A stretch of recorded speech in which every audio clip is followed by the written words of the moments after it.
And we are back. We are halfway through our top 10 games, and we are number 5. Yeah, Colton, number 5. Let's do it. Keep this train rolling. Give it to us. All right, top 5. It's a lot of pressure. I don't know how good I'm going to do. It better be good. Better be a good game.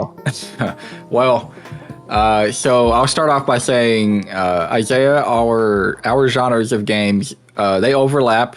I think they overlap quite a bit, but there are areas that we just differ from. And this is a type of game that you would normally gravitate to, but your excitement and your joy that you got from this game, it convinced me to try it. And it is Sea of Stars. I was surprised at how much I liked the game. I was surprised with the stuff they did in the story. I thought that was something that I probably would have joked around like, oh, what if they what if they kill this character off? And then bam, it's like something I normally would joke about and they do it. And I'm like, whoa, that was surprising. I didn't think they would do that, And then the game gets, the game starts to turn into something I didn't think it would turn into, the environment, the story. It gets pretty crazy, and I kind of enjoyed the whole ride. I know, Izayah, you said that it's one of the most fulfilling platinum trophies you've ever gotten. Like, apparently it adds something to the story that I just have to experience. I didn't really have time to do that because I did put like 35 hours into it to finish, and I saw your hour count, and I don't know how much of this is, you just bull crapping around, but I think you had like 65 or 70 hours into it, and I didn't know if I wanted to put in that much because you have to replay the whole game again, and I didn't know if I want to do that. I know I told you that maybe sometime this year, if there's like a lull in the year of video games, maybe I'll try to platinum it again, because the way you talked about the game was really high, and I trusted you, and it paid off. So the way you talk about this platinum trophy makes me want to try to get it. I don't know when I'll be able to do that though, but it was a very fun game. Can I interrupt? I guess. Yeah, go ahead. I finished it. I know we talked about it before. Oh, you did? Yeah. I just wanted to say that I finished it, and then I looked at the path to the platinum, and I was like, yikes! And then I just looked it up on YouTube. What the secret? No! And I was like, and here's what I'll say. I'm so glad that I looked it up, because I'm like, it's such a waste of time. Interesting. No, I counter. Wow. No. Shade being thrown on our top 5. I like it. I'm telling you right now. No. The ending was great, but it wasn't like worth that much time to spend to get there. It does seem like it's going to take a long time to. I will say, yes, it took me a bit more time because like I was doing it midway through my journey. Like I was just like I already had like the mental idea of like, oh, I want to platinum this game already. Like I know I want to, so I'm just starting doing it now. But like I promise you, where Colton is right now, he can like start platinum it before even doing the replay of like the playthrough. That's like the last trophy you have to do.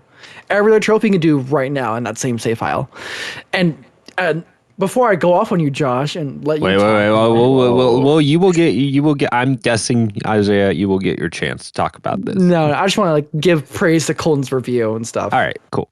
Good job, Colton. Good job, Colton. All I'll say is I played a little bit of it. It was very pretty. I could see.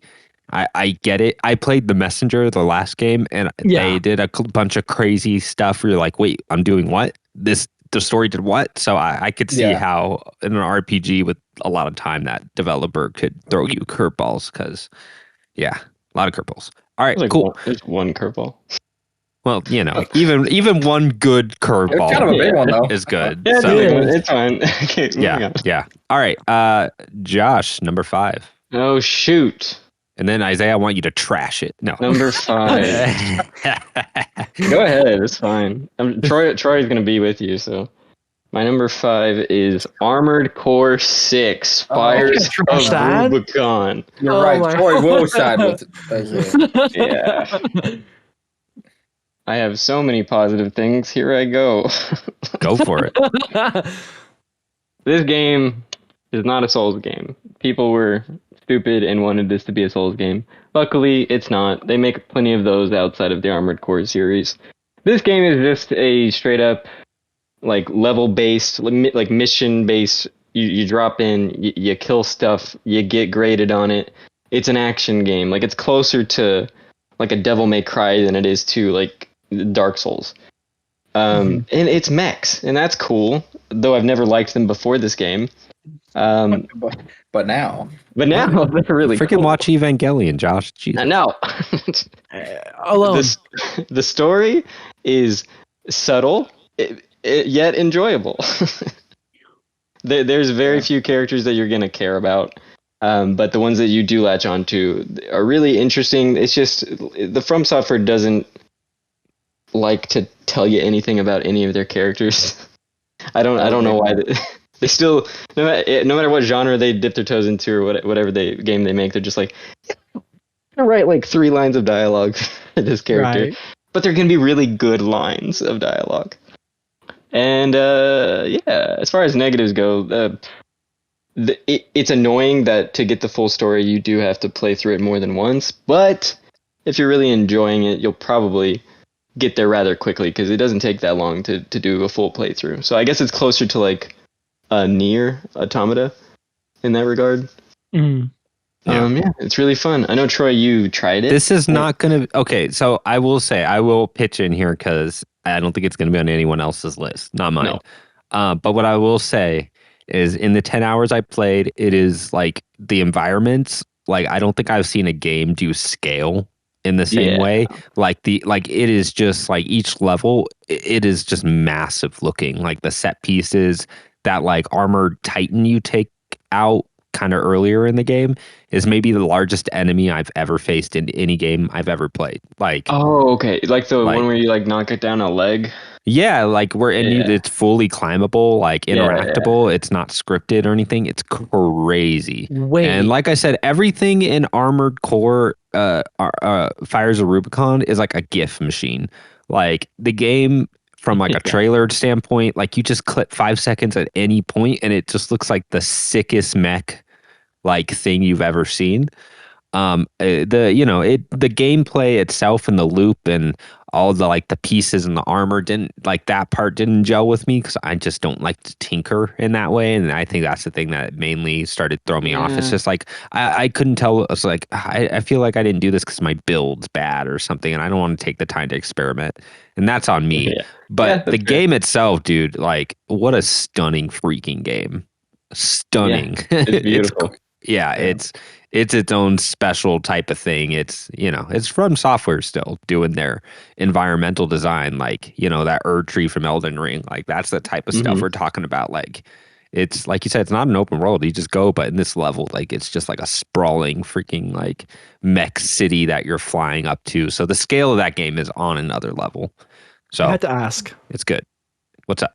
Troy, we had a conversation about a year ago, and the topic was like, will there ever be a game like Shadow of the Colossus? And the answer was, there've been attempts, but there would never been like a really well done Shadow of the Colossus feel. Did that tower break? Nope. No, it's a different thing. I think it's a different thing because it's not like you get a lot of those same moments in the game, as far as I know. Well, it's totally like the genre is just so different. Like, yeah, it's just so different. I think Shadow of the Colossus is its own weird. Shadow of the Colossus is almost a puzzle game. Yeah. It kind of is at the end of the day. It's closer to like Prince of Persia. It's like Prince of Persia if it was open world and the only thing you climbed on was creatures. Yeah. But so it's a different thing. But I'm just saying, like, as far as the game and its scale, like cool.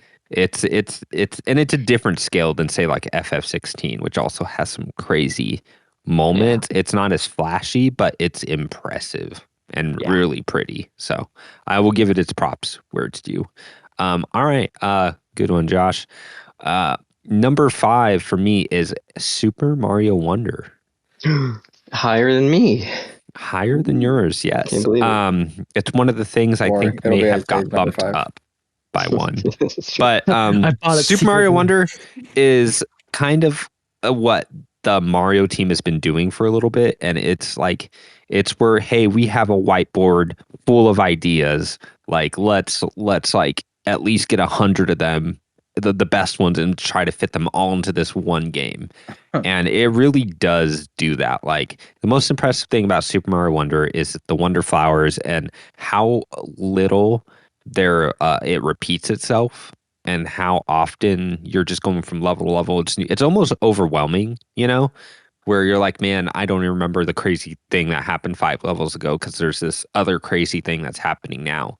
I mean, there are totally standout ones where you do it and you're like, holy crap, like I'm not playing a 2D platformer all of a sudden.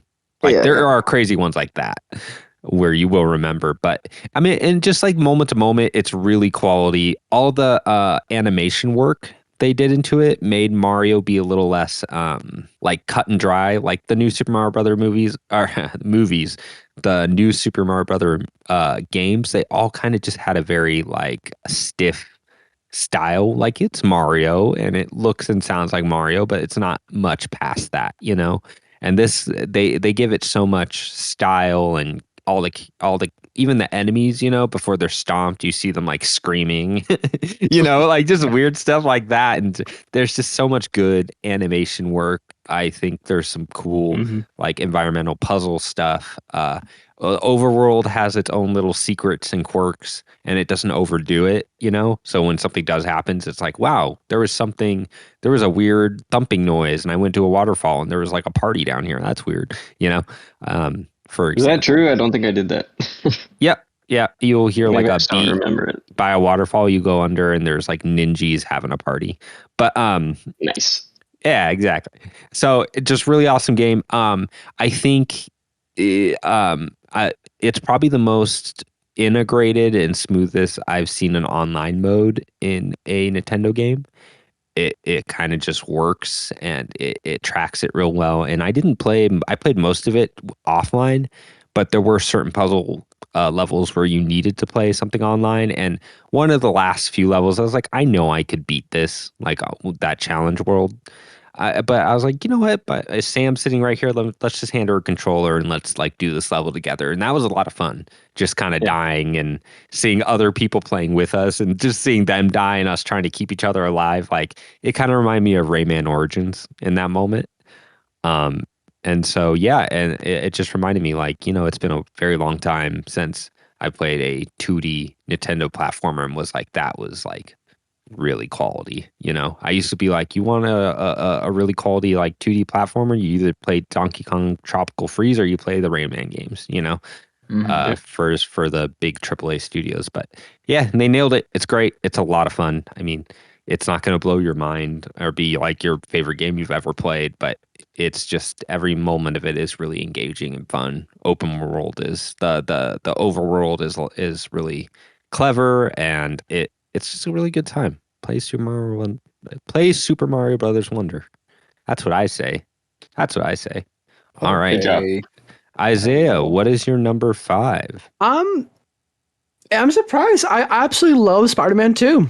I absolutely loved that game. I thought everything it did was just like perfect in as a sequel it should be from the first game. And it's weird, like people like draw comparisons between the two, but like, and they're pretty similar in their own right, but like for it being such an easy platinum, but like them kind of like giving you more options to work with, like traversal with like the wings and like the wind tunnels, or like with like the special moves with like L1 and like, or is it R1 and the X circle, square, and triangle. You can switch them out like as the story progresses. You'd be like, I want to do this one, but I like this one, so like I'll do that instead. And like basically like it'd be like Kingdom Hearts 2, how you like customize your combos, where you can also customize like your way of play style for this game.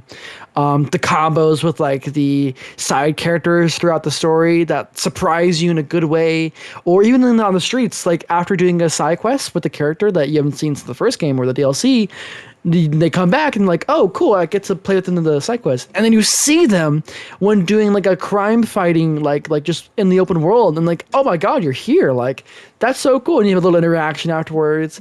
And of course like the performances, like they're great, but what really stuck out was like Kraven, his like storyline, and like Peter's like downfall spiral.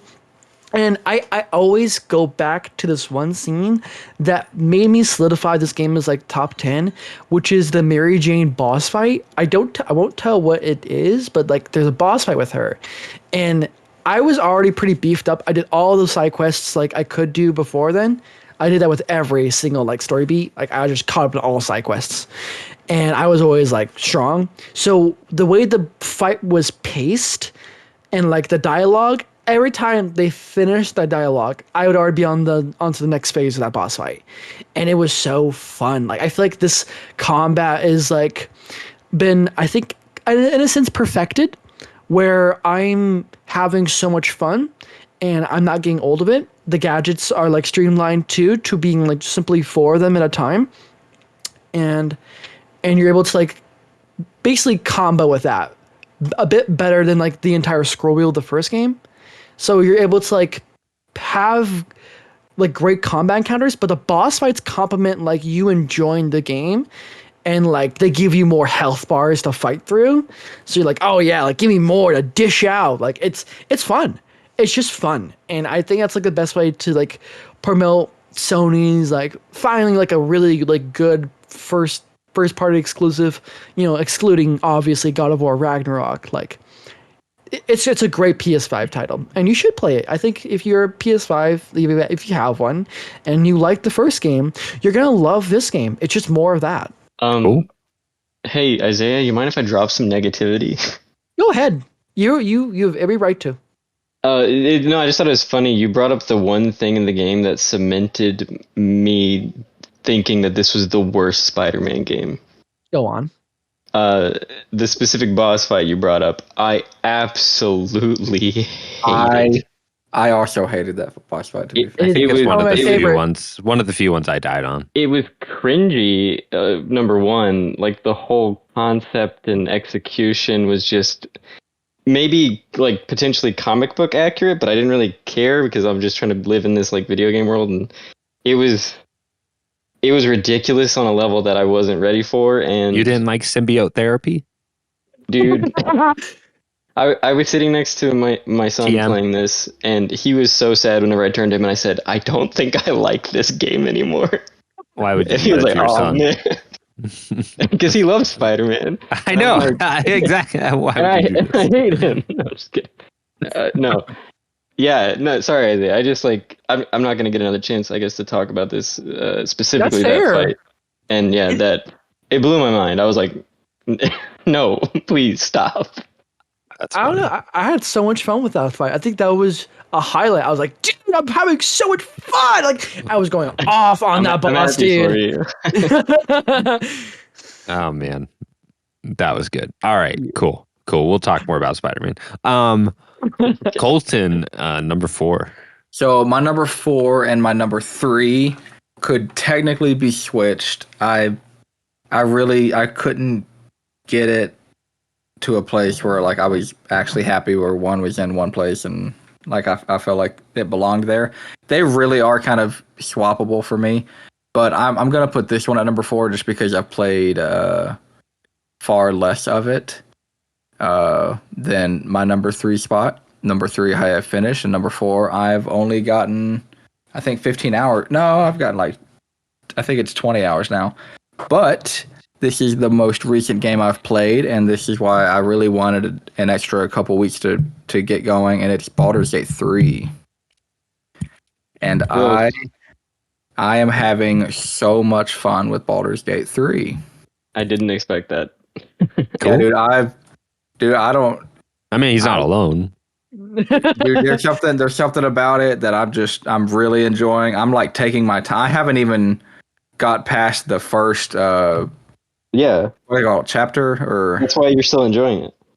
well, maybe I won't be enjoying it after, but the first like chapter of the story, that whole area, dude, I'm having so much fun with it. Like, Yeah. and Dalton started it the same time I did, and it's been really fun to like go through and be like, okay, like how do you know your 4 companions? In what order did you find them in, and what were they doing? And you know, Yeah. because we made like one little decision in the beginning, all of a sudden like we're finding characters that like, you know, one of us has had since the beginning, and the other one, you know, Dalton was like, Will, who the heck is Will? I have no idea who you're talking about.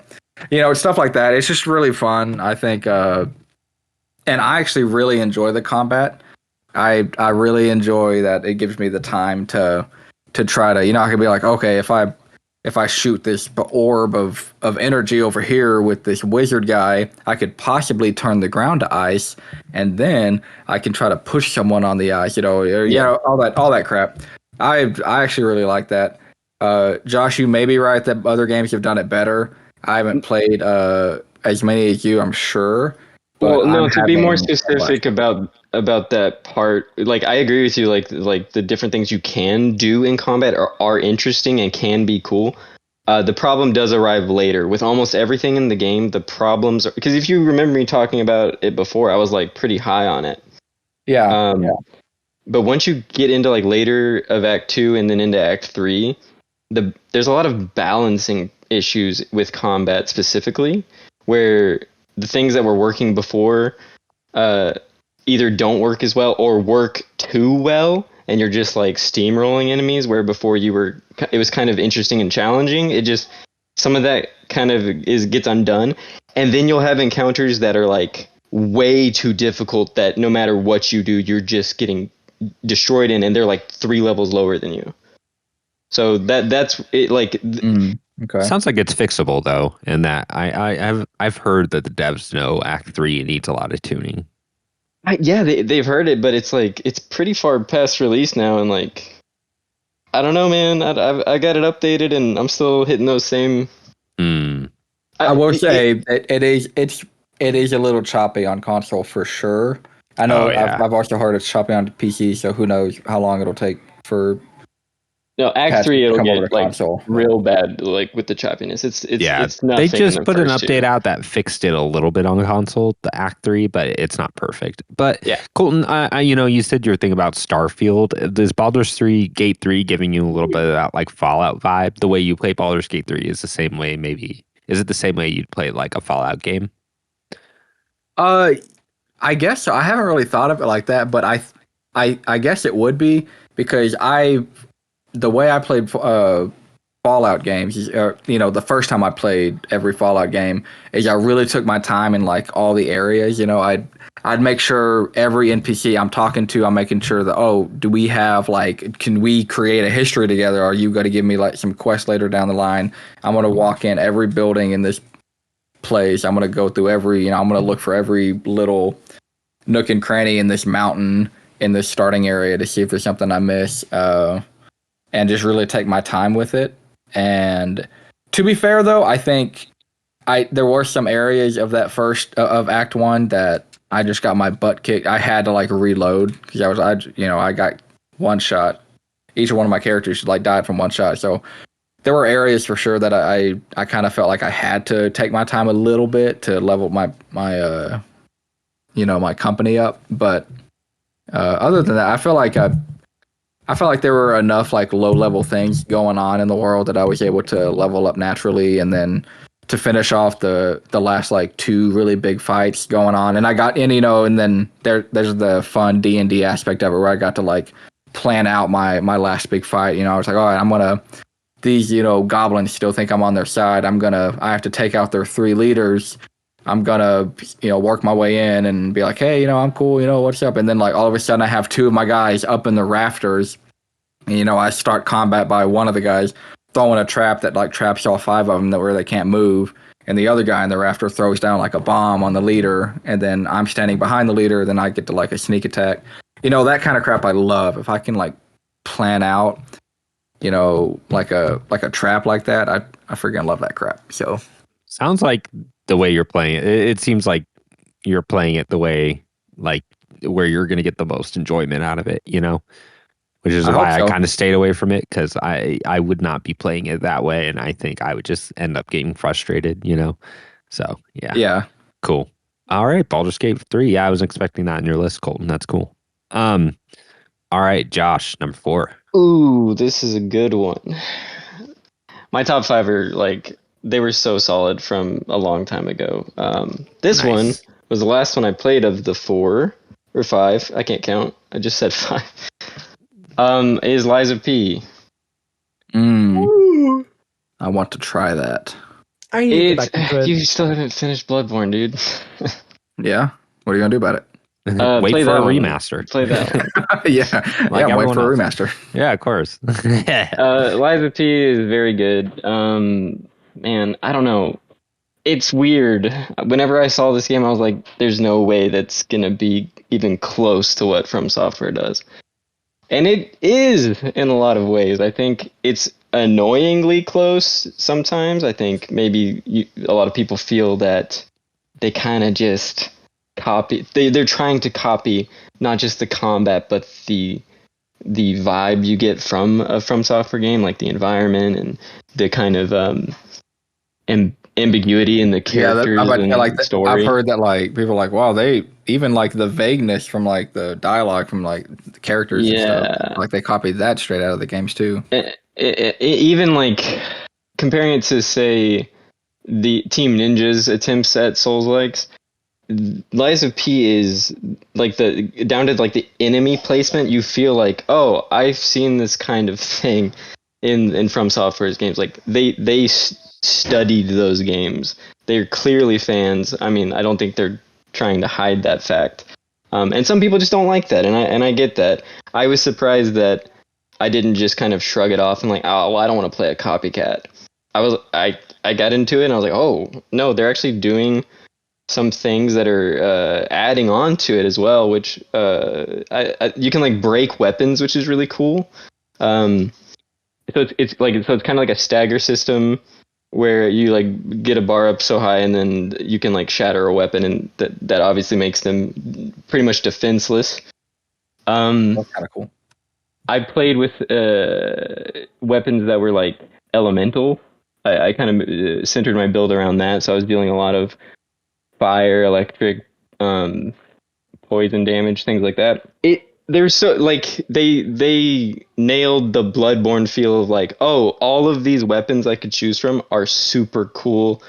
So you don't feel like in Dark Souls where you like have 100 different short swords and you're like, well, they're all kind of the same thing, but this one has the best stats, so I'm gonna go with that one. This one was like, oh, which one feels right for me? So I think they nailed it. They went for Bloodborne's throat, and I think they got close, and I think that's about as good as you could hope for if you're a developer. Yeah, so, no. A lot of people have tried. You finished it, right? You said all games but one. You finished. I've heard about like the ending of the game. Like people were like, "Whoa, the ending of that game! Like you have to get to the end of it. It blows your mind or something." Number one, the boss at the end is pretty challenging, and is a very good boss. And then the kind of like post-credits scene they kind of throw in there. I don't think it's that big of a secret anymore. So, do you want you guys to just say what happened? Listeners, just skip the next 20 seconds. And 3, 2, 1, go, Josh. I don't even think it's going to happen. They're just hinting that they're going to do a Wizard of Oz. They've got the ruby slippers. She's like standing there, but you only see her feet. And I'm like, okay, yeah. There's no way they're going to do it. That's not what I thought you were going to say. Me neither. I honestly thought it was going to be like, yeah, and then like, because I've heard people joke about it, but they were like jokingly joking about it. Like I could tell if they were like really. I thought it was like, yeah, the final boss fight. The final boss fight is like you fight with like Walt Disney or something like that. Well, I mean, Josh, that's public domain. Like they can do whatever. Yeah, they could do it. The reason why I don't think they will is because it felt like they were just trying to get a reaction. That'd be a weird choice, but I don't know. It just feels weird that. And maybe I'm wrong. Maybe they're already working on it, and that would be great because you could probably do a lot of stuff with that. Yeah. So okay. That's cool. Mean, I'm looking forward to it then. Yeah. No, that's an interesting take. That's cool. All right. Cool. Lies P. Josh, number 4. All right. Yeah. So my number 4 getting down in there. Izayah, very funny because you were one away from copying. If I would have just switched these two, we would have had the same. But my number 4 is Spider-Man 2. That's awesome. And Spider-Man 2, I really enjoyed.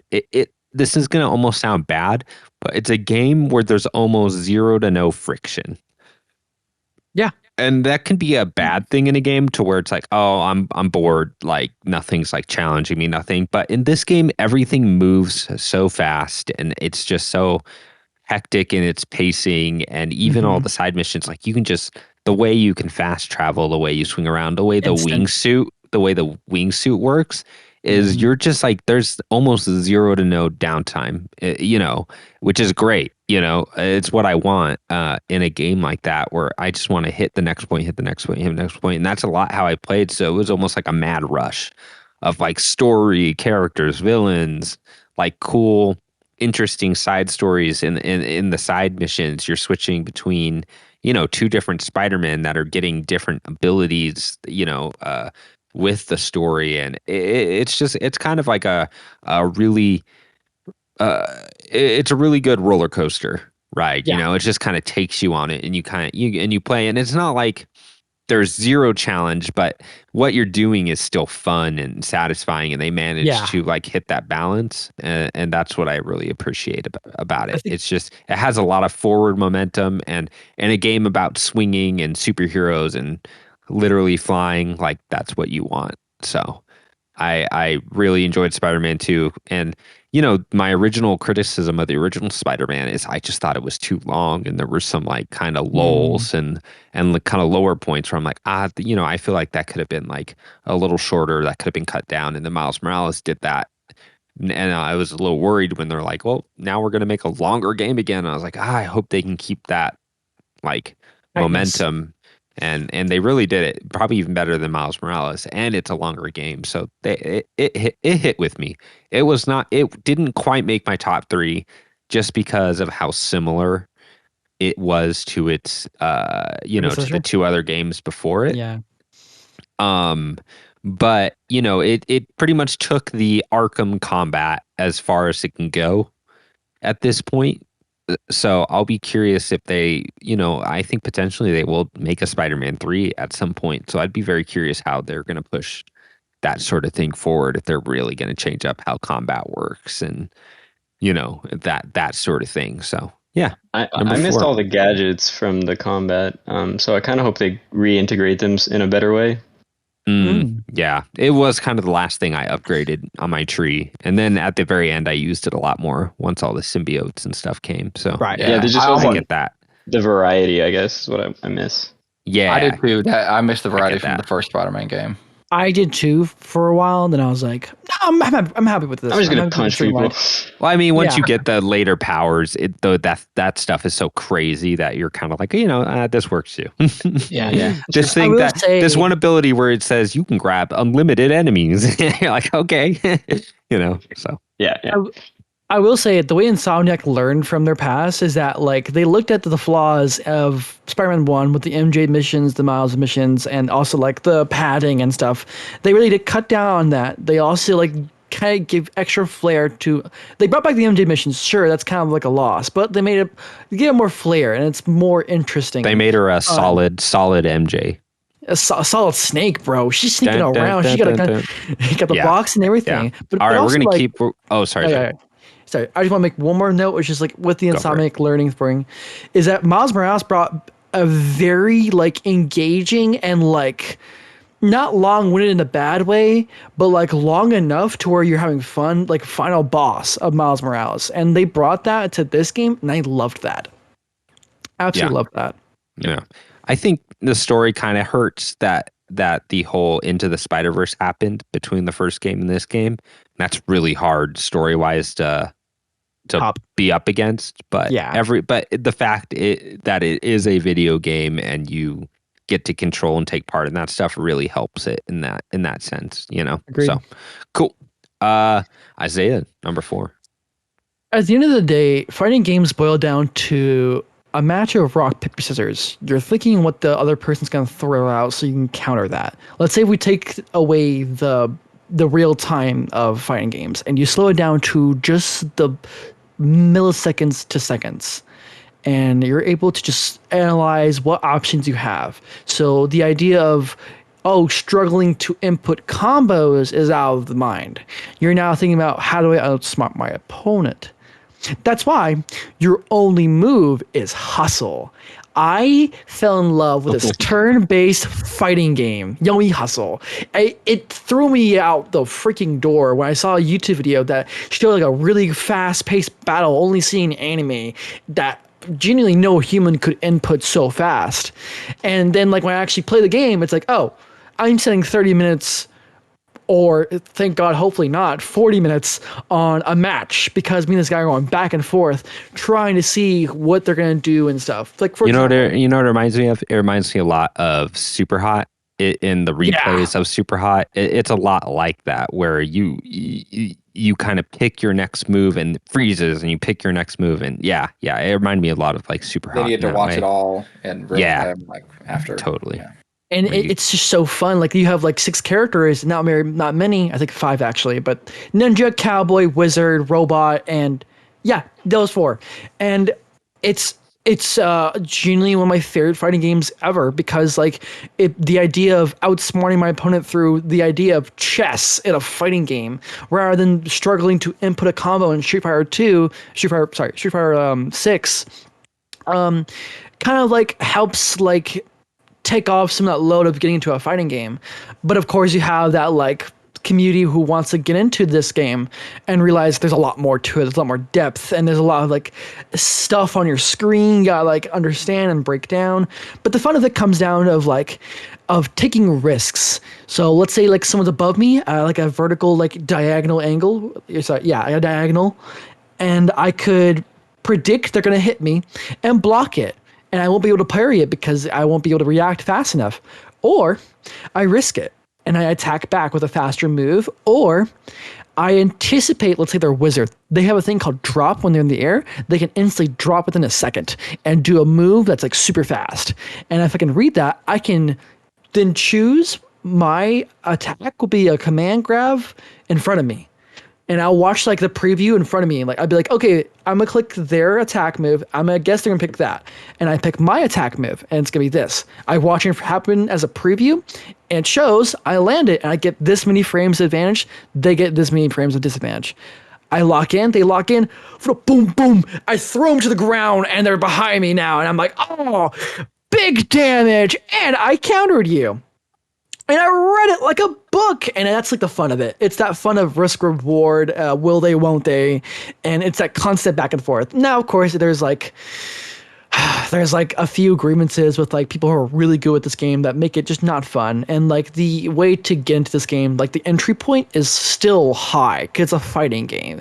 But I honestly still recommend it because like at the end of the day, you know what we get to have after you go through that 30-minute of back and forth and you win or you lose, you get to watch all that in real time.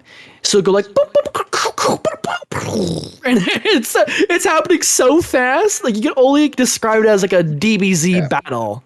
Yeah, you're like, oh, my 30 minutes of work is 9 seconds of battle. I like that. And it's fun. Cool. It's so cool. It looks It looks really cool. It is one of those games I do want to get to at some point. So cool. Izayah, number 4, your only move is hustle. And you know where that brings us? Top 3. Top 3. Okay. Here we go. All right. Colton, bring us in. It only makes as sense. Always. My top 3. My number 3 has the number 2 in it. It's Spider-Man 2. Oh. It was just like nonstop fun for me, dude. It's just I don't know. The Spider-Man games are just so fun to play. Yeah, it could have a bad story, and I'm still gonna like. It's still gonna be a great game for me, just because of how fun it is to play. But not to say I didn't like the story. I definitely liked big parts of the story. I really liked. Oh my gosh, the main bad guy in the beginning. Craven. Agreed. I loved Craven. Yeah. I loved his motivation. He just wanted he wanted somebody to kill him, and it's so simple, and I love it. I loved it, the way his bodyguard was a tiger. That was cool. You know, like typical cool bad guy stuff. I really liked kind of the little part of the story. I don't know why I said little. I mean, it's a pretty big part for Miles. But like Miles is like maturity growth that he had like during his little. I thought that was. Oh yeah, I really liked it. I think I would have liked it more if some of the boss fights I just thought were too long. I didn't do a lot. Sorry. Well, okay. I didn't level up my character as much as probably a lot of other people did. I was having just so much fun. I just kept playing when I finished the game, I wanted to platinum it. I can't, dude. I had so much to clean up in the game. Like I was probably, I don't know. I was probably at like 40% power, as compared to doing everything at 100%. Like I had so much to clean up. So that could very well be my fault for not doing as much as I should have been doing between the story missions. I was just having so much fun with it. I didn't even think about it. So it's not that the boss fights, a lot of them were hard. I just felt like they just went on too long. And like a boss fight would start, and I'm like, all right, let me get your health down one time, and then do it a second time, and then do it a third time. And I was like, all right, the next really big boss fight, it's like, all right, get your health down once, then twice, and then 3 times. And yes, my least favorite boss fight was the Mary Jane one. For some reason, I don't know, I just didn't have a lot of fun with it. And for some reason, I think, if I'm remembering correctly, you had to get her health down 4 times. Yes. I was like, why is my least favorite boss fight the longest one? I don't understand that. But yeah, that doesn't take away for how much, just like the in-between moments between all the bosses, I thought was very fun. Yeah. You can swing around in the other 2 Spider-Man games. All right, cool. Yeah. So that's it. Number 3, Spider-Man hits one of our top 3s. We like it. All right, Josh, number 3. We like it. Someone okay. No, I get it. I like a little series. Oh no. Called The Legend of Zelda. Never heard of it. Yeah. Which I was actually just talking crap about before we started this. I like 3D Zelda specifically. Yeah, I was about to say, you were talking crap about like 2D Zelda. I was talking crap about A Link to the Past. I think it's boring. Moving on. Tears of the Kingdom is my number 3. I don't really have much to say on it, to be honest. Besides the fact that I think that Breath of the Wild is maybe better, but it's hard. I think they're so close in a lot of ways, but so different in a lot of other ways. And I go back and forth. If you really like playing with Legos, then... Oh, yeah, I do. I don't. Legos. No, yeah, it's my number 3. I genuinely... Yeah. No, there's something to that. There's something to what you said. I think Breath of the Wild is much more my game than Tears of the Kingdom is. Yeah. So... yeah, I get it. But yeah, number 3, Tears of the Kingdom. We did talk a lot about Tears of the Kingdom earlier this year. Yeah. And what more is there to say? Yeah, I'm sure someone else will say something nice about it at some point. All right. Well, it's funny because we were just talking about boss fights and some boss fights being disappointing, long, or bad. This is not the case for this game. This is the game with the best boss fights this year. That being Final Fantasy 16. Final Fantasy 16 is a game I was looking forward to for a very long time since it was announced, knowing who developed it, which is the FF14 team, which I fell in love with a handful of years ago. It's been like 5 years now. How crazy is that? That is. Yeah. But the game itself is like ridiculously good looking at a lot of points. We talked about its music earlier, and overall it is just a great solid action game. It is just a for something that's a final, if you told me, hey, Final Fantasy 16 is going to be the best Devil May Cry game in any year, I'd be like, yeah, no, that sounds ridiculous, but it's true. It's combat. It takes a while to get started. You won't feel the potential of the combat till you maybe get your third different icon. But once you get that and you're switching between powers, you're chaining stuff, you're doing parries, you're doing charge attacks, you are baiting enemies, you are dodging enemies, you are you're calling Torgal to like keep air combos going. I mean, the combat is just like incredibly solid in a way I wouldn't have expected. It was the thing I was worried about the most with the game coming up to it. And in that, some of its best moments, I mean, really, how the game really rolls is you're really building up to that next boss fight. And I know a lot of people were like, true. there's a lot of lows, but I saw those lows. I was like, hey, this is your chance to like take a break. And it might seem a little meandering, but you kind of need that because the boss fights are so bombastic. The music hits so hard. The animation in this game is like incredible. Like the way everything moves, the way like nothing clips. I know it's a weird thing to say, but like the characters are wearing a lot of like jewelry and armor and cloth, and everything just like looks great and moves great. Your sword's never coming through like your cape, which is a weird thing to compliment, but it's just like little touches like that makes it like really awesome. I would say the story didn't hit me as hard as it could. I think it had a weaker last third, maybe even a little bit more. But at the end of the day, like those boss fights, dude, they are so fun and incredible to look at. Like just one of the most expensive looking games when it's really hitting I've ever seen in action. And it's just like it is truly one of those games where you're like, oh man, I would not be playing this on a PS4, Yeah. it's pushing the PS4 as hard as it can as it is, I think the voice acting is actually really well done. Yeah. Oh yeah. It's actually like it's not as anime as you would expect it to be. They try to keep it pretty grounded. Some of it is, it gets a little what do you call it? Like I'm forgetting the word, but it's not as like eye roll inducing as sometimes Final Fantasy dialogue can be, or like JRPG dialogue. So I actually, as much as I was disappointed with with the story, I actually really enjoyed all the characters and their interactions. Like your uncle is a good time. Torgal is fun. Your companions. Yeah. So I would highly, if you own a PS5, I don't see why you wouldn't play Final Fantasy 16. It is like, my next two games, no, maybe not, but it's just one of those games where I'm like, this is like a first party Sony title for like all intents and purposes, So yeah, really enjoyed it. Really spectacular action, boss scenes, really crazy cinematics. It's just a very fun, expensive thing to look at and interact with. So, yeah. I like to quote you from our previous episode.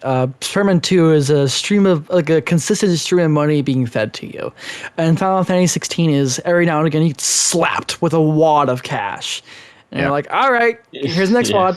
It really is. They're just like, what if I threw this whole chest at you? And you're like, Jesus, and this is crazy, And then it slows down. You're like, oh, okay, this is interesting. I will help you find these berries, I guess. And so, but yeah, I like I said, I love the way it looks. I think specifically, especially, the DLC came out. It's just like a dungeon with a boss fight, but the way that boss moves and the way you interact and fight it and it all works, it is just like, it almost looks like an MMO dance, but like the most expensive like MMO boss you've ever seen. Like it's really good. It's really cool. So play the DLC if you want another little hit of Final Fantasy 16. It's pretty good. I think a hit. Yeah. Cool. That's my number 3. Izayah. Resident Evil 4 was already a timeless game, aged like fine wine to me. And when I played that, when you played the remake, I thought these two are just the same, and I love that, and I love them for it. And then I played the remake, and I thought, wow, little changes can go a long way with making an already perfect game even more perfect, with its tweaks to the story, but still keeping it mostly majority like grounded to the same formula as the original game already had it. And then you have like the tweaks to like combat, free moving around, no more tank controls, and parrying. God bless parrying. Everyone say have a moment of silence for parrying as a mechanic. It's the best. It really is. And then of course, like with the level design and like just bringing new life to these maps and like dense and making them all dense and just compact and fun to explore and just being able to be like a replayable game for achievement hunters. Like this game is like a hard work for platinum, and I don't think I'll reach that yet, but God, I would love to come back to it. And of course, like new performances in the voice acting and obviously the fidelity of it and just everything what this game does, the little changes, it makes sense, and it honestly helps it grow in a more refined Resident Evil 4, and I absolutely love it for that. And I don't know, I don't have much to say beyond the fact what I've already said with the original game, because yeah, it's a remake and it's mostly, I don't mean it's a bad way, it's mostly the same, but it's the same in a good way and the way I want it to be. And I like where this is going. I like where Capcom is going with like these remakes. I like them wanting to give another go at their current mainline Resident Evil games because they saw how 7 did, and 7 breathed new life into Resident Evil and Capcom itself. It's the reason why it's doing so good, besides, Monster Hunter and Street Fighter. But yeah, like I'm excited to see what they do next because they have a lot to change with 5. I think 5 did age as well, like from what I've heard. So I'm looking forward to that. But right now, with Leon S. Kennedy and 4 remake and what they did, I love it. It was the game for me, and you should play it. Cool. Resident Evil 4 remake. All right. Colton, we are to your number 2. All right, my number 2 is, at the time playing this game, I was like, okay, this is definitely going to be my number 1 by the end of the year. And I was like, I don't even care if it's early in the year. There's no way. But I'm very surprised that something did take the spot of number 1 and knocked it down to number 2, and that is Tears of the Kingdom. Tears of the Kingdom is, same old. Everybody else is saying. I think, it's that game that like blew everyone away, kind of like how Breath of the Wild did. But even though there's not much else I can say about it, I still think that it's earned its spot where it has. Yeah. Like that game is like I didn't think it could get that much better than Breath of the Wild. For me, like I didn't think that there was any higher you can go, and dude, somehow they did it. And all the new mechanics they added, I really enjoyed. The story was actually, I'm like, I don't know, I must be like 2 minutes away from finishing it. Like I'm at the castle. Like all I have to do, I think, is just walk into the room and finish it. But so I didn't actually finish like the main campaign, but all the other stuff you can do, like the little cutscenes with Zelda and everything. And like it, the story was a lot better. The gameplay elements I thought that they added, I really enjoyed. Like Josh said, I friggin' love building with Legos. So I mean that part, I could just do that for hours. So it's definitely earned its spot, and it's still hard for me to believe that it didn't make my number 1, which is crazy to me. But yeah, it's number 2. Cool. Number 2, Legend of Zelda Tears of the Kingdom. All right, cool. Josh, number 2. Okay, yeah. I was really excited about this game when I played it because I'm not a big fan of the series. Final Fantasy 16 is my number 2. I know. Ooh. You said a lot of things I agree with, Troy, which is not normal. I'm glad to hear. This game it's probably the most impressive stylish action game I've played, though I have not played Bayonetta 2. I know. I'll stop you there, Troy. Please do. Everything you said is true. The world is beautiful, except for like the gross looking NPCs in some of the towns and things like that. But for the most part, like it's more of like a juxtaposition, whereas like everything looks so great that when something doesn't look spectacular, you're like, what are you doing here? Yeah, like freaking weirdo. Game at my end, yeah. The story kept me interested. I know you fell off like in the last third. I do agree that it might be the weakest third of the game. It feels a little bit rushed. It feels like maybe they were like gearing up certain characters. Like they make you think that the story's going somewhere, and then they go, actually, we're just gonna do like this normal thing that you could have called like at the beginning of the game, and that's a little disappointing. So I get it. Yeah, I don't know. Clive is cool. They life is really cool. dig deep on his character, but not so much on his supporting characters, unfortunately. So I get why people don't like this one as a mainline Final Fantasy game. It's not an RPG. You don't really have a party in the same way that you would in even like Final Fantasy VII Remake. So I don't know. It's tough. It's a fantastic game. It's my number 2. It's a great action game. It's not an RPG, but that's okay. Yeah. Agreed. I It's agree. its own thing, and that thing is really freaking cool Yeah. and fantastic. So yeah. All right. So we're down to my number 2, and my number 2 is again just a step behind you, Izayah. My number 2 I thought was going to be it was number 1 for pretty much a good amount of the year, and I thought it was going to keep that position. But that being Resident Evil 4 remake. The goat. Yes, and I really so thought that was going to be your number 1. Resident Evil 4 remake is how I've come to look at it. I'm like, man, there's something about this game. What is it about this game? And it took me about halfway through. It was this one section where you're on a minecart, Oh and I'm God. just like, this is crazy. This is like super actually like cinematic, and I'm like, Action holy film. crap! This is giving me the feeling like Uncharted 2 did. Oh. Like I'm getting like major Uncharted 2 vibes like Oh my all over the God. place here. And I was like, wow, that's crazy. And it's funny because Resident Evil 4 is the granddaddy of all like third person action games, you know?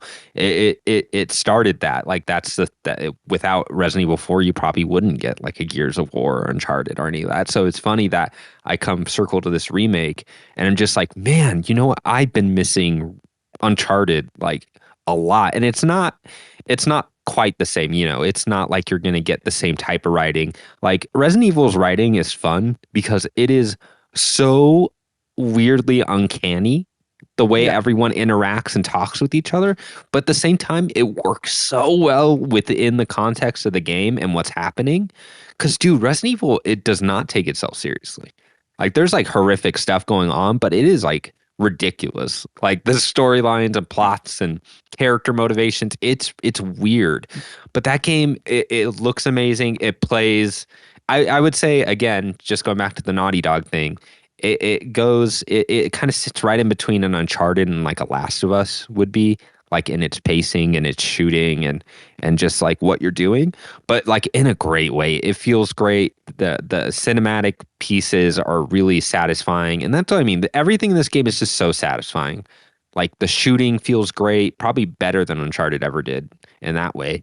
But the shooting feels great. All the little puzzles are actually like a lot of fun and really satisfying. And the best way I would describe Resident Evil puzzles, this new like run of Resident Evil, like Resident Evil 4 remake, Resident Evil 8, Village, 2, 3, all the remakes, is they kind of almost have like a Rube Goldberg.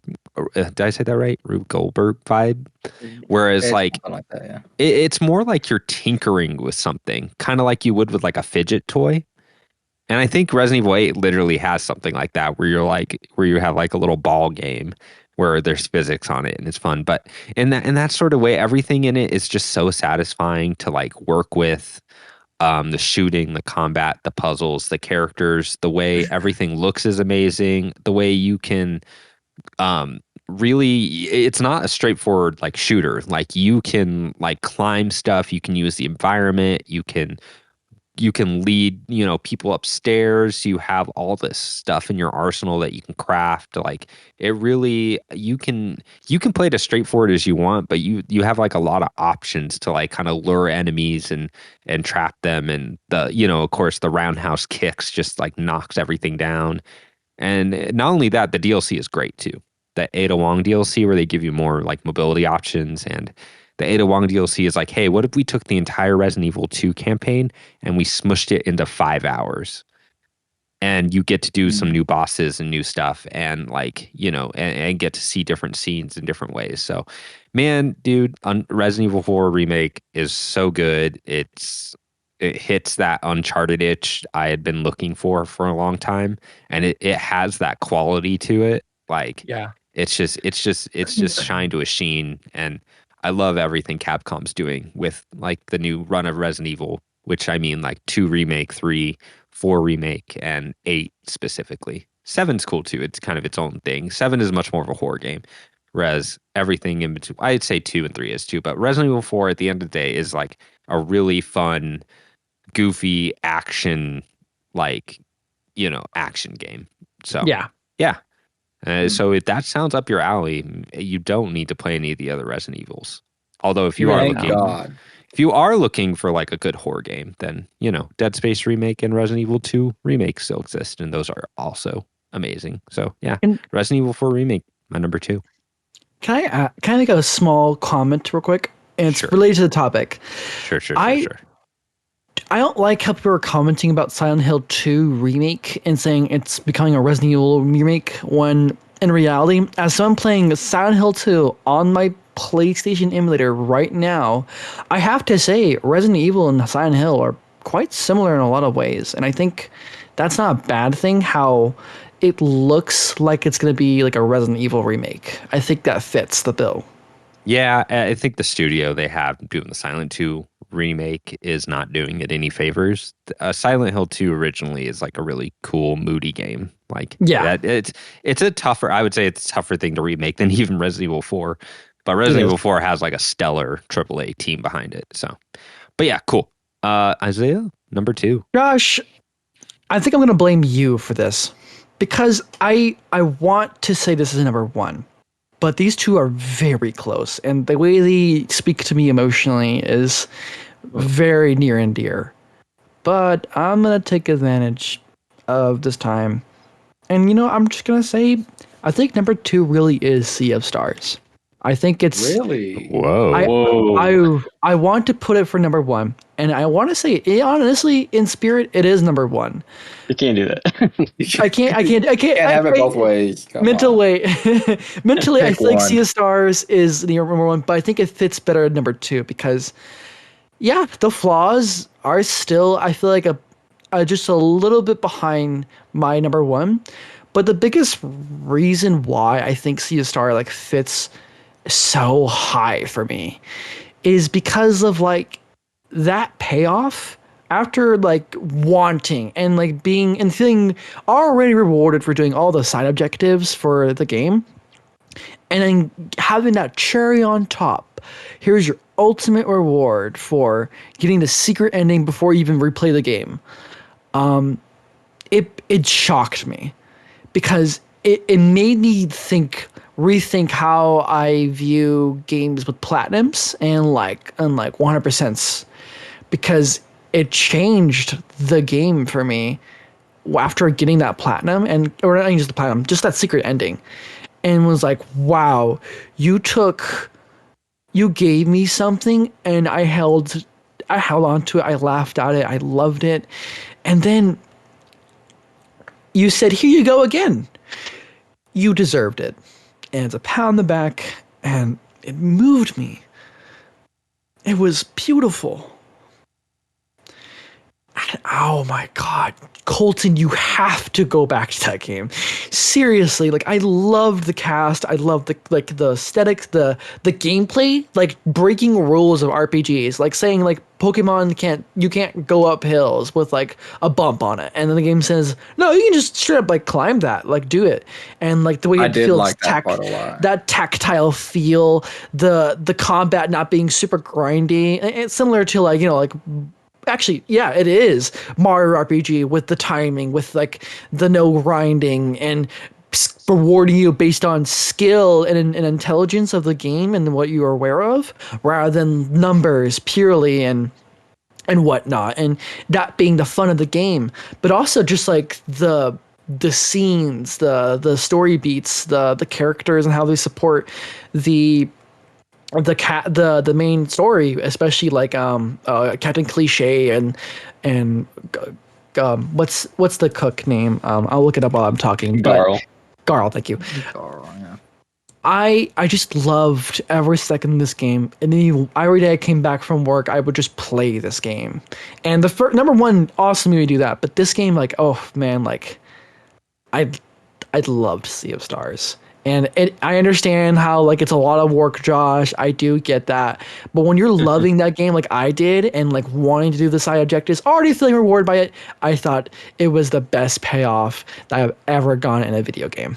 Wow. Okay. I'm excited to see what your number one is. Yeah. Because I would have put money. I would have down put that was gonna be exactly. number one.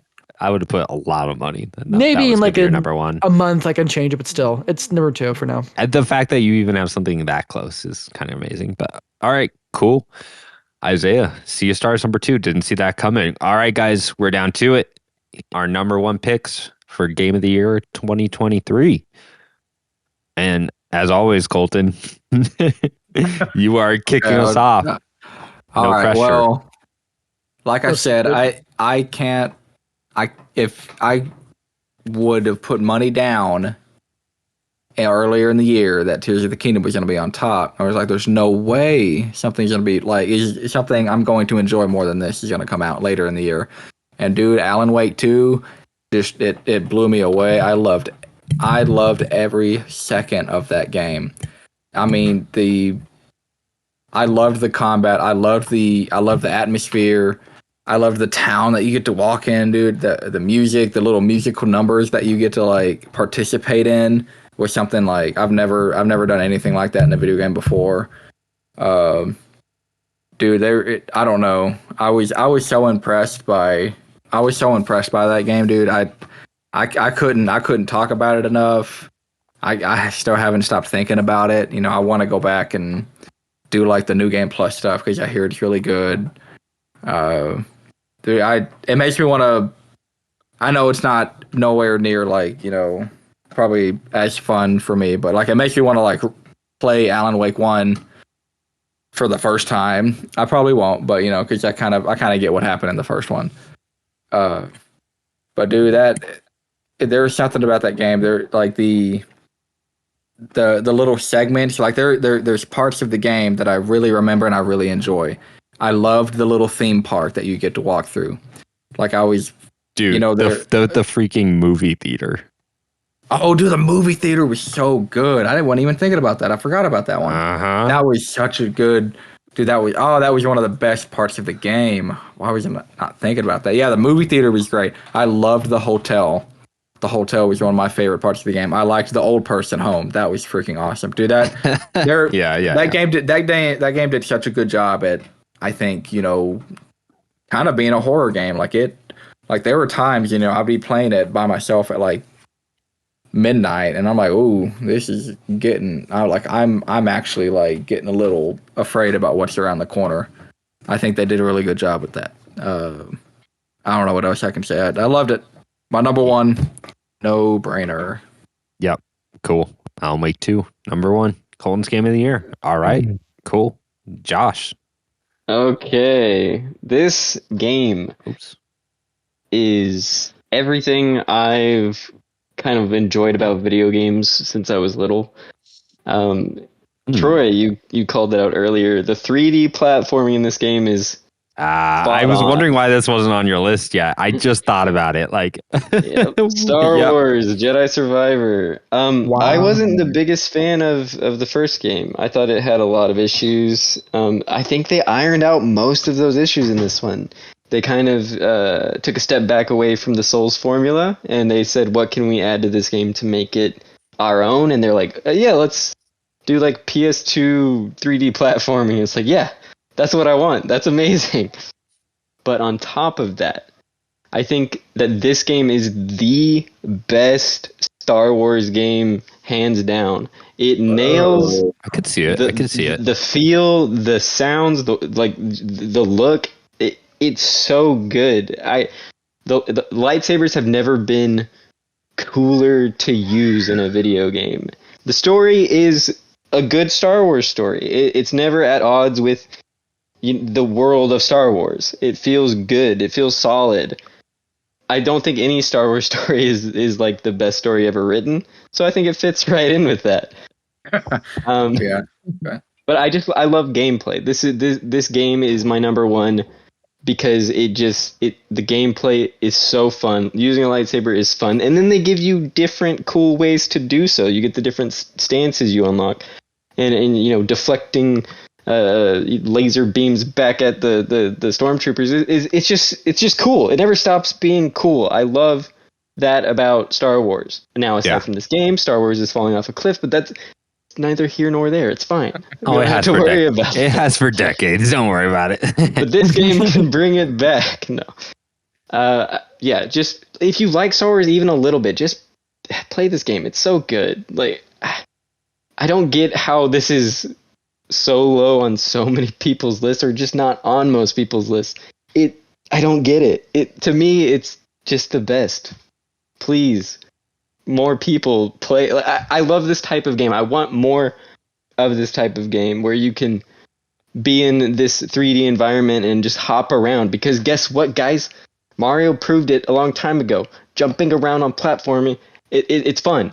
Just let us do that in more video games, please. Mm-hmm. It is. Yeah, it's Jedi Survivor. It's my favorite 3D platformer in a lot of years. Yeah, gosh, since like Mario Odyssey, which is a weird thing to say. It's weird. Yeah. It's weird, but it's true. Yeah, absolutely. I was just literally Josh. I was like, didn't Josh really like Jedi Survivors? Yeah. And then I was looking at the list. I'm like, I bet that's his number one. Because after FF16, I was like, what else could it be? Exactly. So, that's great. I'm glad that's on your number one. I've literally not seen that on anyone else's number one. So it's crazy. It is a crazy year, so I get it when you have like Tears of the Kingdom and stuff on. But yeah. I get it. All right. So my game of the year, I think you guys may guess it just by elimination and what I've been kind of alluding to. But my game of the year which is weird why I say by a mile, because I just told you Resident Evil 4 Remake was my number one game of the year for like pretty much 10 months of the year. You even said this game. Yeah, I remember you were like, I don't think it's my game of the year, but it definitely is going to be a lot of people's game of the year. Oh my God, I forgot. Yeah. Huh. Mm-hmm. Go for it. Say it. Alan Wake 2. Oh, okay. Did you think I was going to say something else? Fire Emblem Engage, what was it called? No. What? I remember you talked about that. I should have did that joke. That would have been very funny. Really funny. No, the first town I got to in Fire Emblem Engage where they're like, now you can do these side missions and grind. I was like, bye. Great music, but bye. No, Alan Wake 2. Okay, so there was a game. I know this is a weird thing. There is a game. I know you played it, Josh. It was a game came out last year, I believe. It was called Immortality. Yeah. And it was while you're playing it, you're like, it's really crazy that this is a video game that I'm playing. You know, I know it's like a movie. Or it's like a set of like interactable movies, but you're like someone in your head. You're like someone got like casted for this video game, someone filmed this, someone like designed this and cut it up and made it into a game, and that in itself is just like one of the wildest things I've ever played. I was like, what can I compare Alan Wake to? And that was the closest thing I could get to.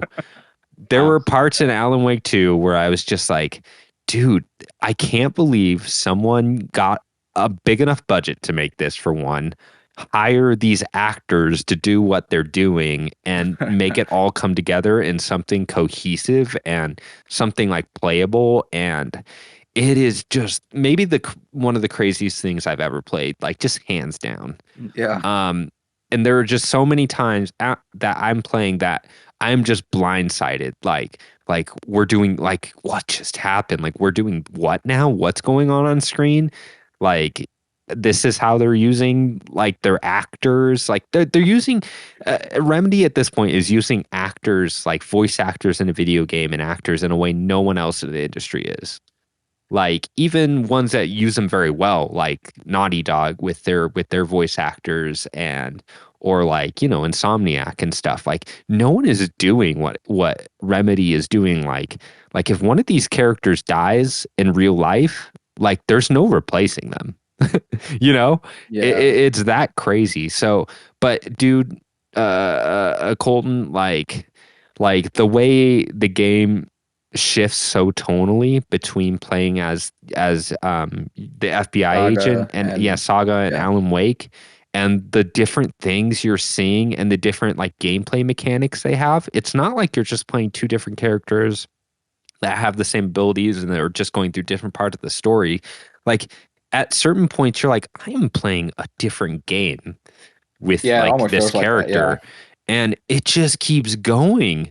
Like there were multiple points in that game I was like, wow, that was probably the wildest thing I've ever seen in a video game. And then like 3 hours later, wow, that was probably the wildest thing I've ever done in a video game or seen. And 3 hours later, you're like, who was anyone even watching? Like, who gave them permission to just like film an entire movie and put it into a game? Like, I'm not even talking about the movie, the Alan Wake. There's just a straight up movie in that game. Movie's theater. I watched like 20 minutes of it, and I was like, dude, I really have to finish this game, but I want to sit here and watch the whole movie. I watched the whole thing to the credits. Did you really? Oh, yeah. That's and crazy. Like I said, the way they're using their actors in there too, and the way like the audio and everything works together, like when you're in like that city and all those ghost characters are like, like, or everything. It's so creepy. Dude. I'm just like, yeah, it is one of the most, the thing is, it's not even the most gruesome horror game, but it is one of the most effective horror games I've ever played. Yeah. Like you said, that hotel, like I wanted nothing more than to get out of the lobby. Oh, I know, dude. The lobby room in that hotel. I was like, I'm done.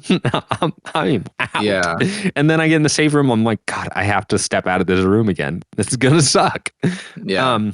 And the way, dude, there's a moment in Saga's story at the end where the way she overcomes what she's dealing with and the way they translate her like breakthrough into her mind palace and play around with that. Mm-hmm. I'm like, dude, this is so smart.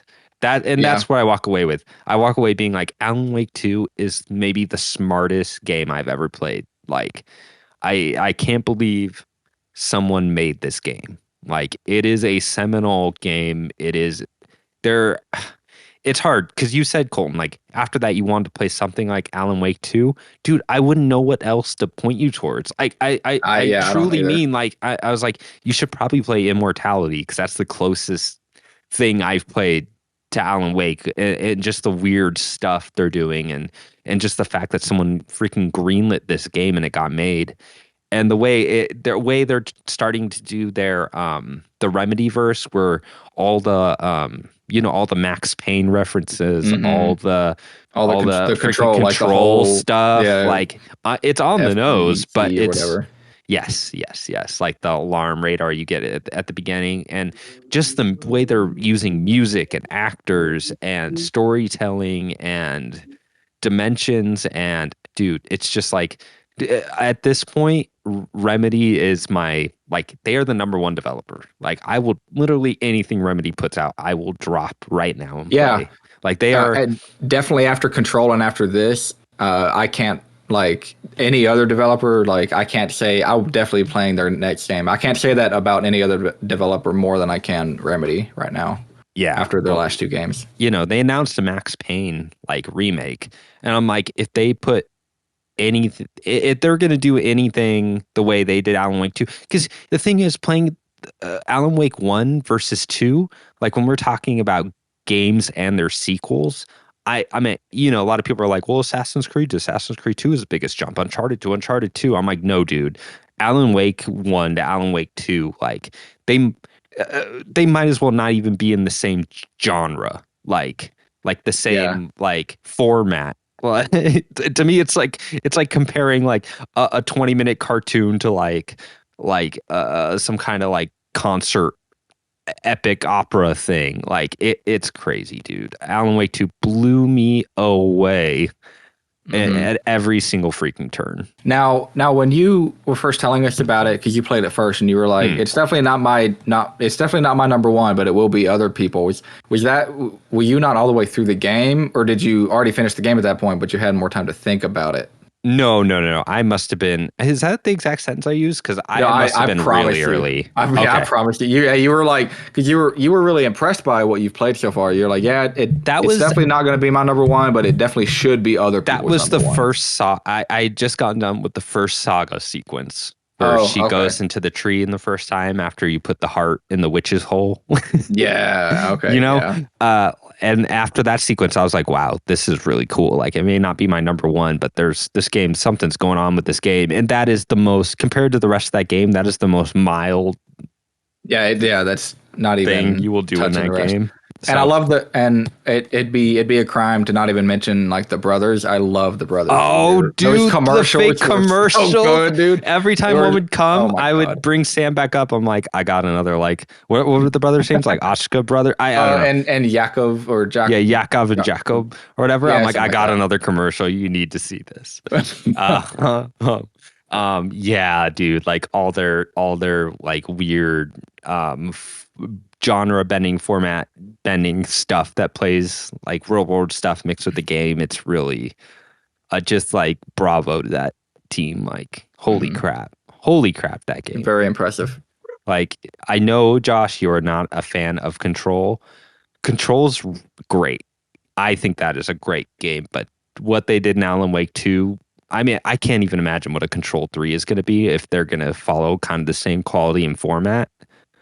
Like, I will be, dude, it'd be the saddest day for me if tomorrow they're like, Remedy lost funding or had to fire a ton of people because not enough people bought like Alan Wake 2. I'd be like, oh, that is like maybe the biggest crime bummer in gaming at this point, because it makes Control seem like a side project.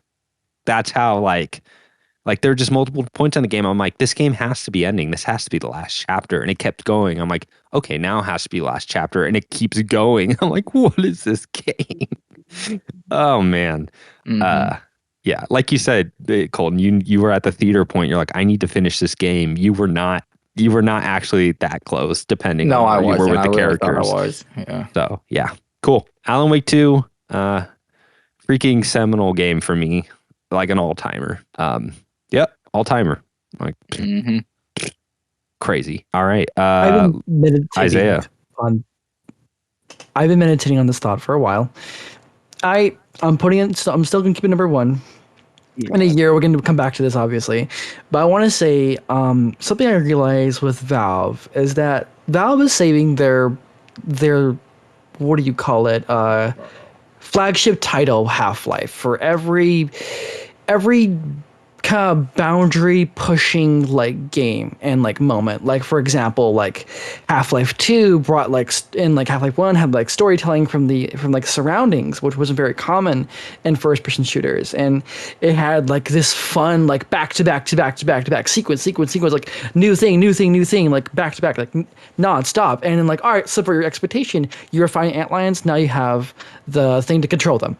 I think Breath of the Wild and Tears of the Kingdom were that for me, and like that way of like pushing boundaries of like open world exploration, with wanting to find and go on your own to just find what you can find and tell your own story about it to your friends, like with like the Koroks, the side quests, or even that little town that got destroyed in the first game, it had to be built in the first game, but in the second game with Tears of the Kingdom, there's a destroyed town raided entirely, and you have to progressively build that back up, and just like overall with like, especially Tears of the Kingdom, with like, sure, it's building Legos, but the concept of basically building anything and like creating whatever comes to mind, like at least a lot of things. You can build a lot of different things, not in the same sense as Minecraft, but like in a sense of like technology and like just like mechs and shit like that. Like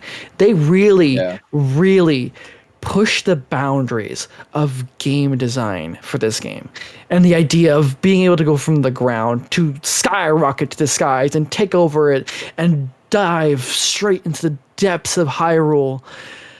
It is like seamless, and it is sprawling. It gave me that same feeling when I first played Elden Ring, where I felt the orchestral sort of like a lullaby to me as I'm like just like exploring these grassy lands with like deadly horsemen. I felt that with the skies of Tears of the Kingdom, feeling that awe of where can I go now? What do I do next? Where can I reach? Can I go from here, from the sky to the next tower? Yes, I can. I can glide there, or I can take this glider and just glide all the way there, and then like hop off and glide myself with my glider. And a lot of gliding, sorry, and just embracing the world of Hyrule. Everyone thinks back to Ocarina of Time and how it's the first time we got to really explore Hyrule to like a three-dimensional space, and how iconic it felt, and how when you left the Lost Woods, it felt like becoming a grown-up in real time. Ironically, that the game was about growing up too.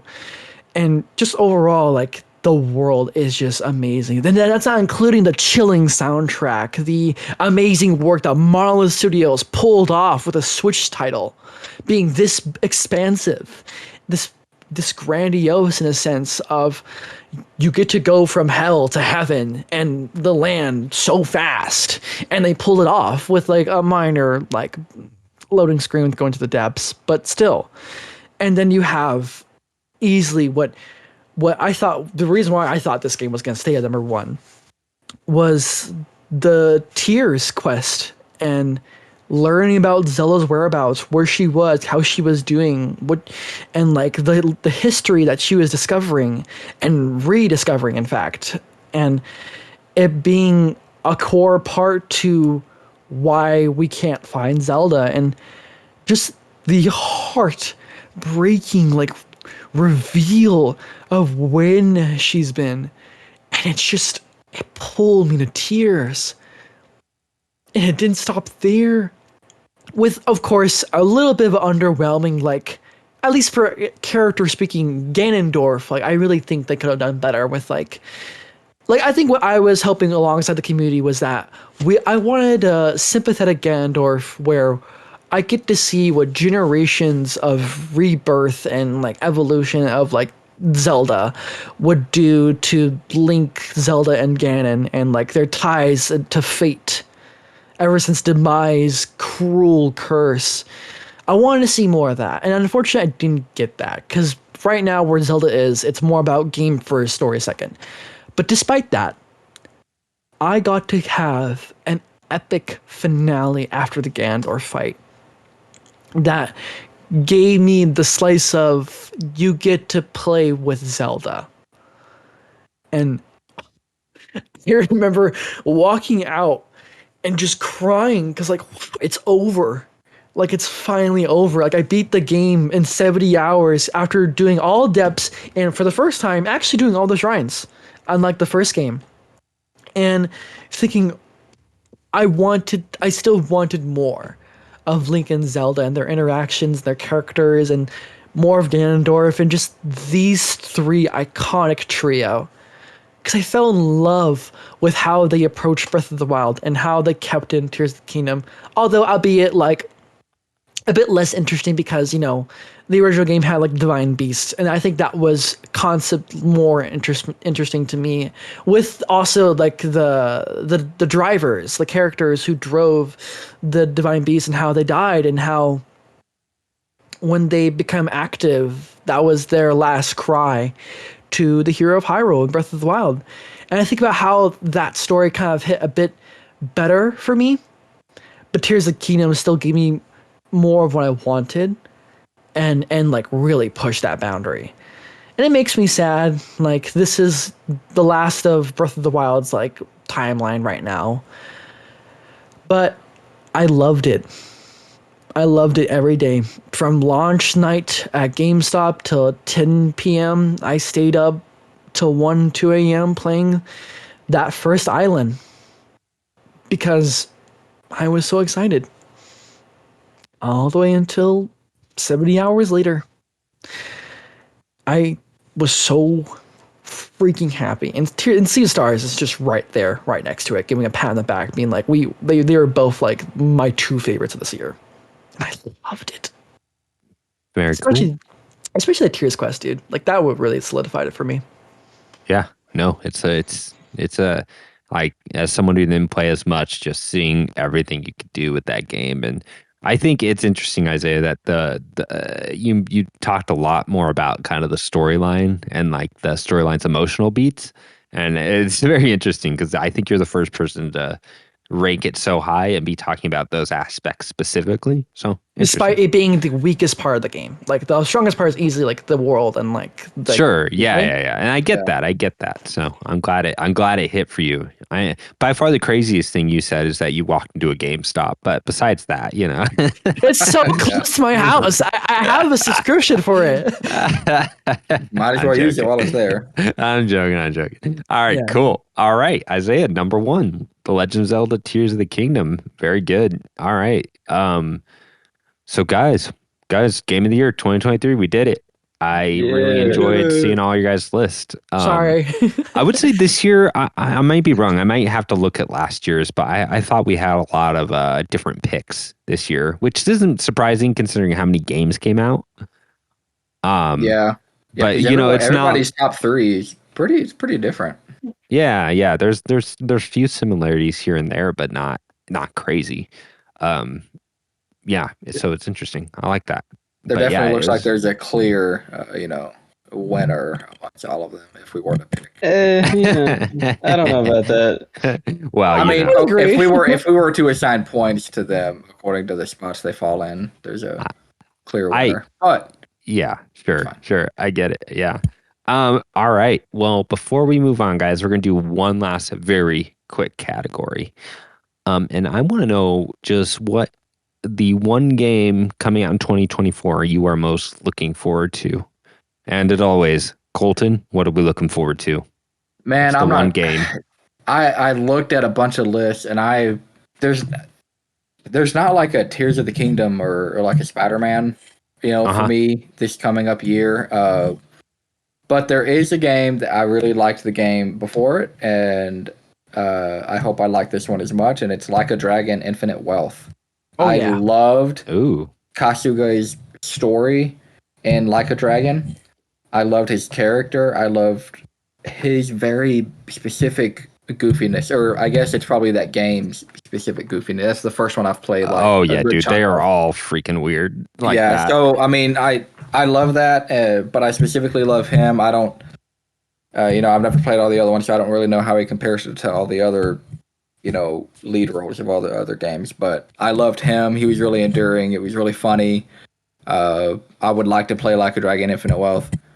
So if I had to pick one, it's probably that.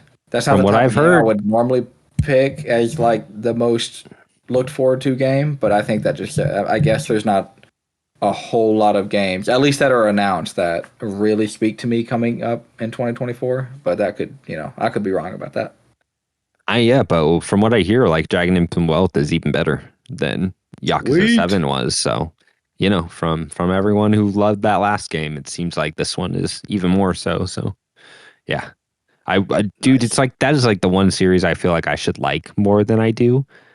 It should be like that should be my jam, but I don't know. I don't know what it is, but I super appreciate how freaking goofy it is. It's amazing. Yeah. Josh, number one most look forward game. Jeez, man. There's a couple. I think based on what I've seen recently of a couple of the different games, I'm gonna have to say I'm most excited for a game I haven't seen a whole lot of recently, and that's Metaphor Refantasio. Or however you say that. Wait, didn't you just say last episode you thought this wasn't going to be a good game? What? Am I crazy? Did you say that? That was my top pick on Fantasy Critic. Okay. Some part of me felt like you said like I don't think it's going to be very good, but no. Okay. I do. If that had a release date, I might be right there with you. So yeah, it's got a window, right? I think something. Yeah, it's something. It's something. I don't believe it. We'll see. They delayed Persona 5 like for 3 years, so I won't believe it till it's friggin' out. But Yeah. but yeah. Quickly, because I know no one's going to bring this up, most likely. I was going to say Rise of the Ronin, but I think the last glimpse we got on the state of play, I was like, that looks weirdly like less vibrant than it did in the previous looks. So we'll see. There's so many other games this year, dude. I don't know. I'm like, oh, it's cool. It's open world Neo, like, cool, So yeah, I'm with you. Yeah. All right. This shouldn't surprise anyone at all, knowing me. But my most for the game, I will drop everything I'm playing to finish, and will most likely finish before all these other RPGs coming out. Wow, that was not what's copy and pasted. That's funny. Say what? The Legend of Zelda: Tears of the Kingdom. For everyone listening, I was trying to copy and paste something from my list over, and I still had Tears of the Kingdom on there. That's really funny. All right. It is Final Fantasy VII Rebirth. Of course. Of course. I'm so surprised. So surprised. There are other games that it's not like a far and away thing. I really loved the remake, and which is surprising. It's a freaking Nomura game that was my second favorite game that year. So here we are again, Final Fantasy VII Rebirth. Yep. It looks cool. Looks crazy. I'm really curious to see how they turn that game into an open world game. Like this, it looks wild. So I'm very curious. Stick with me, okay? Years ago, when me and Troy, like Troy first knew me, he lended me the orange box, and I fell in love with Half-Life 2. Recently, I beat Half-Life Alyx, one of my favorite games of VR, and I got back into Half-Life 2 with VR mode with made by the community, and now I'm back on that high where I want to say, like, I don't care if it's this year or next year, dude, I want Half-Life 3. They time travel pseudo retcon like the ending of episode 2, Half-Life 2, and dude, the little drop of 3 I got from the ending of Half-Life Alyx was enough to reel me back in. Otherwise, I'm really excited for Sonic X Shadow Generations. And in a document right now, Troy is writing Manifesting Hard. I will write the way more likely thing, Shadow and Sonic Generations. I'm sure that's not the right title. I'll let you type it out.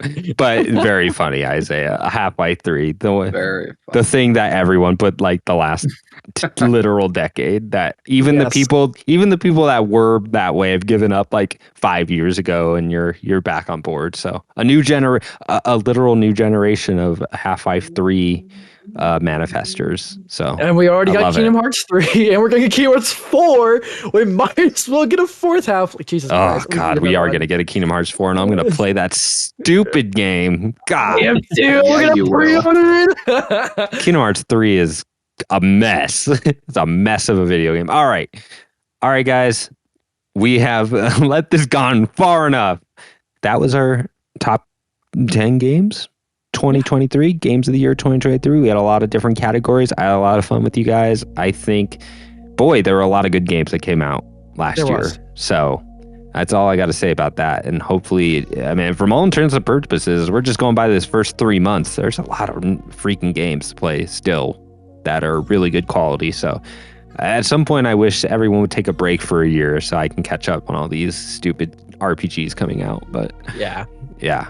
But hey, thank you for joining us, and listeners, if you're still here after all that, thank you for joining us, and yeah, we'll keep on going. Next month, you guys, is our 2-year anniversary of this podcast. Isn't that crazy? That's weird. Yep. There's a statistic out there that says that most podcasts end after, like, I forget what it was. It was like a really low number. It was like its third podcast, and it, after like a month or something. So we have broken that statistic, and I'm proud of it. Yeah. So, all right. Well, thanks for listening. We'll see you guys next time. Bye. Bye-bye. Bye.